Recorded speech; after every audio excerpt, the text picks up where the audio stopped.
কয়েকদিন ধরেই ভাবছিলাম লাউ পাতার পকোড়া বানাবো, সেই জন্য মাকে বলেছিলাম। তো মা লাউ পাতাগুলো এনে দিয়েছিল, তো ভাবলাম আজ করে পকোড়াগুলো করা যাক। তো প্রথমেই লাউ পাতাগুলো ভালো করে জল দিয়ে ধুয়ে নিয়েছি, তারপরে এগুলোকে ভালো করে কুচিয়ে নিয়েছি।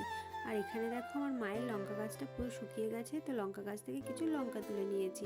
লাউ পাতার মধ্যে নুন আর হলুদ মাখিয়ে কিছুক্ষণ রেখে দিতে হবে। তারপরে এর মধ্যে দিয়ে দিতে হবে সিদ্ধ করা আলু, পেঁয়াজ কুচি, লঙ্কা কুচি, রসুন কুচি আর ধনেপাতা কুচি।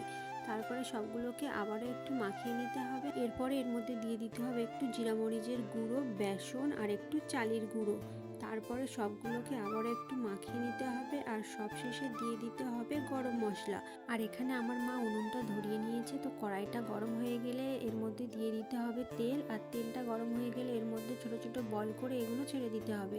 তো পকোড়াগুলোর এক পিঠ ভাজা হয়ে গেলে, লালচে হয়ে গেলে এগুলোকে আর এক পিঠ উল্টে দিতে হবে। তো সবগুলো যখন পুরোপুরি পারফেক্ট লালচে করে ভাজা হয়ে যাবে, ঠিক এরকম হয়ে যাবে, তখন এগুলোকে তুলে নিতে হবে। পকোড়াগুলো যেমনই ক্রিস্পি হয়েছিল তেমনই টেস্টি হয়েছিল।